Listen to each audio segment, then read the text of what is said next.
출근길 지하철 안에서 옆 사람이 핸드폰으로 주식창을 열어보고 있습니다. 회사 점심시간 식당에서 밥 먹다가 삼성전자 이야기가 나옵니다. 명절에 오랜만에 가족들이 모인 자리에서도 어느 순간 대화가 삼성전자로 흘러갑니다. 주식을 모르는 친척 어른도 평소에 관심 없던 친구도 다들 한마디씩 합니다.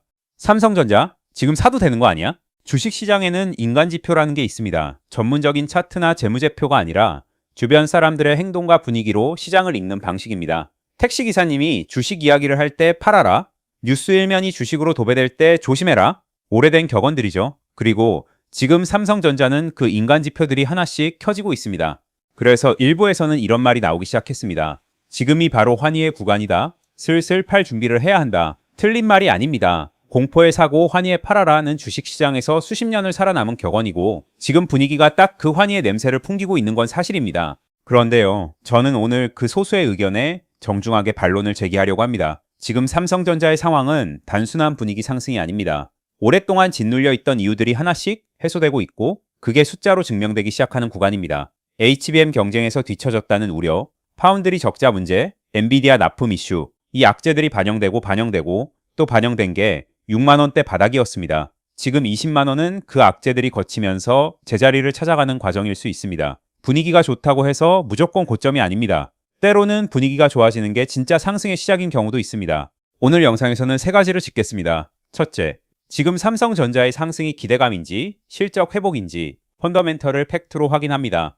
둘째, 인간지표가 켜졌음에도 불구하고 추가 상승 여력이 있다고 보는 근거. 셋째, 그렇다면 지금 보유자와 신규 진입을 고민하는 분들이 각각 어떻게 접근해야 하는지.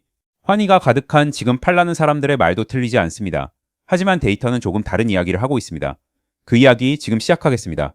지금 이 순간 삼성전자 주식을 갖고 계신 분 또는 삼성전자에 투자해야 하나 말아야 하나 밤에 폰 붙잡고 고민해 보신 분 정말 고민이 많으실 겁니다. 하지만 오늘 이 영상을 끝까지 시청하신다면 그 고민의 결이 완전히 달라질 겁니다. 저는 오늘 삼성전자 당장 사세요. 목표가 얼마입니다 같은 말을 드리러 온 게 아닙니다. 그런 얘기는 유튜브에 널려 있습니다. 제가 드리고 싶은 건 딱 하나입니다. 지금 삼성전자를 둘러싸고 일어나고 있는 일들의 진짜 맥락이 무엇인지, 왜 많은 사람들이 삼성전자를 사고도 찜찜한지, 왜 또 어떤 사람들은 이 주식 앞에서 자꾸 머뭇거리는지, 그 이유가 사실은 정보가 없어서가 아니라 잘못된 프레임으로 보고 있기 때문이라는 걸 오늘 이 영상으로 말씀드리겠습니다. 한번 보십시오. 2021년 최고가, 2022년 폭락, 2024년 반등, 그리고 또 다시 흔들림. 삼성전자 주주라면 누구나 알고 있는 이 롤러코스터. 이 차트를 보면서 어떤 생각이 드십니까? 언제 팔았어야 했는데 지금이라도 사야 하나? 그냥 팔고 잊어버릴까? 근데 말입니다. 이 차트를 보면서 타이밍을 재고 있는 동안 세상에서 가장 영리한 돈들은 지금 조용히 다른 것을 보고 있습니다. 그들이 보고 있는 건 삼성전자의 주가가 아닙니다. 삼성전자가 지금 어디에 손을 뻗고 있는가입니다. 2025년이었습니다. AI는 돈이 안 된다는 말이 월가를 뒤덮던 그 해, AI 거품론이 터지면서 엔비디아 주가가 반토막 나던 그 해, 개인 투자자들이 AI 관련 주식에서 손을 털기 시작하던 바로 그 타이밍에 삼성전자가 조용히 그러나 결정적으로 움직이기 시작했습니다. 그리고 2026년 2월 시장은 뒤늦게 깨달았습니다. 삼성전자 사상 최고가 경신. 거품이 꺼지는 순간에 왜 삼성전자만 올랐을까? HBM에서 SK하이닉스에 밀린 삼성이 왜 갑자기 다시 주목받는 걸까? 반도체가 좋아져서? 환율 때문에? 외국인 수급? 틀리진 않습니다. 하지만 그게 전부라면 이 영상은 찍을 이유가 없습니다. 진짜 이유는 따로 있습니다. 전 세계가 엔비디아라는 화려한 주연에 취해서 박수를 보내고 있을 때 삼성은 그 무대에 전기를 연결하고 열을 식히고 데이터의 병목을 뚫는 보이지 않는 인프라를 조용히 장악하고 있었습니다. 오늘 이 영상은 그 보이지 않는 지배력의 정체를 파헤칩니다. AI의 세 가지 물리적 한계, 그리고 그 한계를 삼성전자가 어떻게 하나씩 해결하고 있는지, 이걸 이해하고 나면 여러분은 다시는 삼성전자의 주가를 예전 눈으로 보지 못하게 될 겁니다. 시작합니다. 여러분 잠깐 2025년으로 돌아가 보겠습니다. 그해 봄 실리콘밸리의 어느 투자 컨퍼런스에서 한 애널리스트가 마이크 앞에 섰습니다. 그리고 이렇게 말했죠. AI 역대 최대 거품의 붕괴가 시작됐다. 틀린 말이 아니었습니다. 수조 원이 쏟아졌던 AI 스타트업들이 조용히 사라졌고 엔비디아 주가는 고점 대비 반토막이 났으며 월가의 베테랑들은 하나둘 AI는 아직 돈이 안 된다고 고개를 저었습니다. 세상이 AI의 미래를 의심하기 시작한 바로 그 순간 삼성전자가 사상 최고가를 경신했습니다. 과연 삼성전자의 올타임 하이 경신, 이것이 우연일까요? 아니면 누군가가 오래전부터 설계한 각본일까요? 오늘 저는 여러분께 단순히 주식 정보만 드리러 온 게 아닙니다. AI가 현실에서 작동하기 위해 반드시 해결해야 할 세 가지 물리적 한계, 그리고 그 한계를 아무도 모르게 먼저 장악한 기업의 이야기를 들려드리려 합니다. 여러분 혹시 아십니까? 챗GPT에 질문 하나를 던질 때마다 구글 검색보다 10배 많은 전기가 소모된다는 사실을요. 질문 한 번에 10배, 그게 하루에 수억 번이 반복됩니다. 2024년 마이크로소프트와 구글, 아마존이 발표한 데이터 센터 신규 투자 금액을 모두 더하면 500조 원이 넘습니다. 그 데이터 센터들이 가동되려면 전기가 필요하죠. 엄청난 양의 전기가. 그런데 문제가 생겼습니다. 버지니아주, 전 세계 데이터 센터의 70%가 몰려있는 이곳에서 지역 전력망이 포화 상태에 도달했다는 경고가 나왔습니다. 아이러니하게도 AI 때문에 전기가 모자라는 시대가 온 겁니다.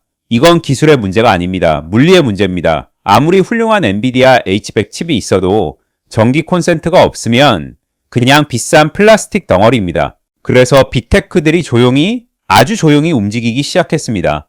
마이크로소프트는 폐쇄됐던 펜실베이니아의 3마일 섬 원전을 재가동시켰습니다. 구글은 소형 원자로 회사와 장기 전력 구매 계약을 맺었습니다. 아마존은 원전 부지 바로 옆에 데이터 센터를 짓겠다고 발표했습니다. 원자력이 돌아오고 있습니다. 그것도 완전히 새로운 형태로 바로 SMR 소형 모듈 원자로입니다. 기존 원전이 축구장 크기라면 SMR은 농구장 크기입니다. 건설 기간은 10년에서 3년으로 줄어들고 안전성은 기존 원전보다 압도적으로 높습니다. 그리고 무엇보다 데이터 센터 바로 옆에 지을 수 있습니다. 삼성전자는 여기에 투자했습니다. 조용히 언론에 크게 보도되지 않게. 그런데 여러분 생각해 보십시오. 전기를 만드는 것도 중요하지만 그 전기를 손실 없이 전달하는 것도 전쟁입니다. 송전선, 변압기, 전력기기, 갑자기 여러분이 TV에서 한 번도 관심 가져본 적 없는 이름들이 뜨기 시작했죠. HD 현대일렉트릭, LS에코에너지, 효성중공업, 이 기업들이 왜 2024년부터 수직으로 상승했을까요? 왜 외국인들이 조용히 이 기업들을 담기 시작했을까요?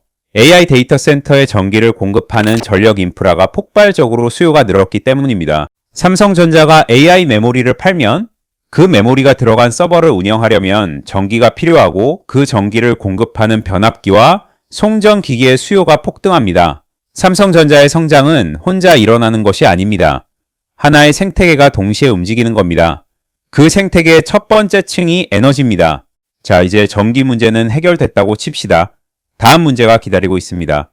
엔비디아의 최신 칩 블랙웰 B200, 연산 능력은 전 세대보다 5배 이상 강력합니다. 소비 전력은 얼마냐고요? 무려 1000W입니다. 선풍기 100개를 동시에 켜는 것과 같습니다. 그게 서버 하나에 수백 개씩 들어갑니다. 이 열을 어떻게 식힐 겁니까? 지금까지 데이터 센터의 냉각 방식은 크게 두 가지였습니다. 거대한 에어컨으로 공기를 차갑게 만들거나 차가운 물을 파이프로 돌리거나. 그런데 이 두 방식 모두 한계에 도달했습니다. 칩이 내뿜는 열의 밀도가 너무 높아져서 공기로는 더 이상 식힐 수가 없게 된 겁니다. 엔지니어들이 내놓은 해법은 충격적이었습니다. 그냥 담가버리자. 액침 냉각 임머션 쿨링이라고 부르죠. 서버 전체를 특수 제작된 비전도성 액체 속에 통째로 담그는 기술입니다.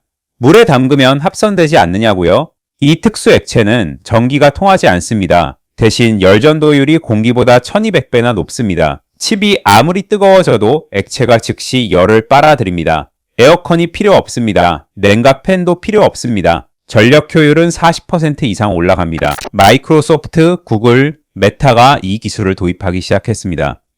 2030년까지 액침 냉각 시장 규모가 30조 원에 달할 것이라는 전망이 나옵니다. 여기서 중요한 질문이 생깁니다. 이 특수 액체를 누가 만들까요? 이 냉각 탱크 시스템을 누가 설계할까요? 그리고 이 시스템과 완벽하게 호환되는 서버 부품을 누가 공급할까요? 삼성전자는 이미 이 생태계 안에 들어와 있습니다.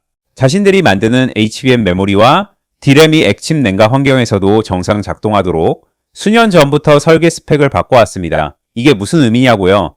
단순히 좋은 부품을 만드는 게 아닙니다. 다음 세대 인프라의 표준을 자신들의 제품에 맞게 먼저 설계하는 겁니다. 열을 다스리는 자가 AI 제국을 다스립니다. 그리고 그 열을 가장 먼저 가장 체계적으로 이해하고 있는 기업이 반도체를 직접 만드는 기업이라는 건 어쩌면 당연한 이야기입니다. 자, 이제 진짜 핵심입니다. 여러분, AI 가속기 칩이 아무리 빠르다고 해도 데이터를 충분히 빠르게 공급하지 못하면 소용이 없습니다. 마치 페라리의 주유 호스를 빨대로 꽂아 놓은 것과 같습니다. 엔진은 미칠 듯이 강력한데 연료가 따라오질 못하는 상황, 이것이 현재 AI 칩이 직면한 가장 심각한 문제입니다. 업계에서는 이걸 메모리월이라고 부릅니다. 그래서 등장한 것이 HBM, 고대역폭 메모리입니다. D램 칩을 수직으로 층층이 쌓아서 데이터 전송 속도를 일반 메모리보다 10배에서 15배까지 끌어올린 기술입니다. 엔비디아 GPU 하나에 HBM이 들어가 있고 현재 이 HBM 시장에서 SK 하이닉스가 점유율 1위를 달리고 있습니다. 맞습니다. 솔직하게 얘기하겠습니다. HBM 4세대에서 삼성전자는 SK 하이닉스에 뒤처졌습니다. 엔비디아 납품 일정도 지연됐습니다.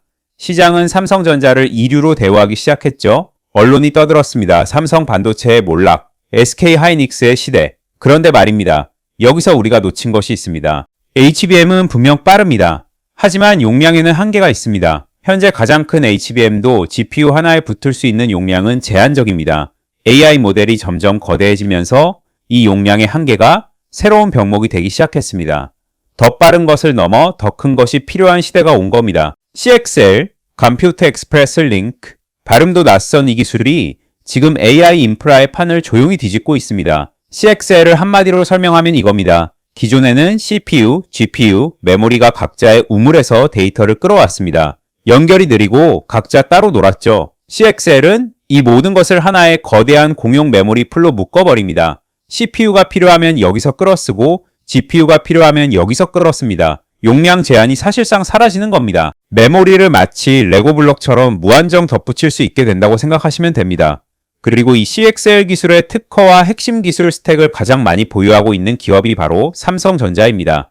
SK 하이닉스가 HBM이라는 단거리 달리기에서 앞서 나갔다면 삼성전자는 CXL이라는 마라톤에서 결승선을 먼저 설계하고 있는 겁니다. 이것이 2026년 세상이 삼성전자의 턴어라운드를 얘기할 때 진짜 일어나고 있는 일의 본질입니다. 단순히 반도체 업황이 회복되는 게 아닙니다. 게임의 룰 자체가 삼성의 유리한 방향으로 바뀌고 있는 겁니다.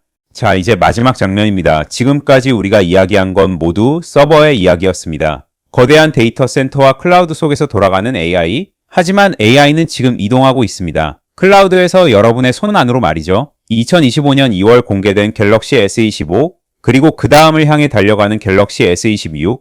이 기기들은 단순한 스마트폰이 아닙니다. 인터넷 연결 없이, 서버 통신 없이 내 손 안에서 AI가 직접 구동되는 온디바이스 AI의 전초기지입니다. 인터넷이 끊겨도 통역이 되고 클라우드에 올리지 않아도 문서 요약이 됩니다. 내 일정, 내 건강, 내 소비 패턴을 서버에 보내지 않고도 분석할 수 있습니다. 이것이 프라이버시의 혁명이자 동시에 AI 칩의 새로운 전쟁터입니다.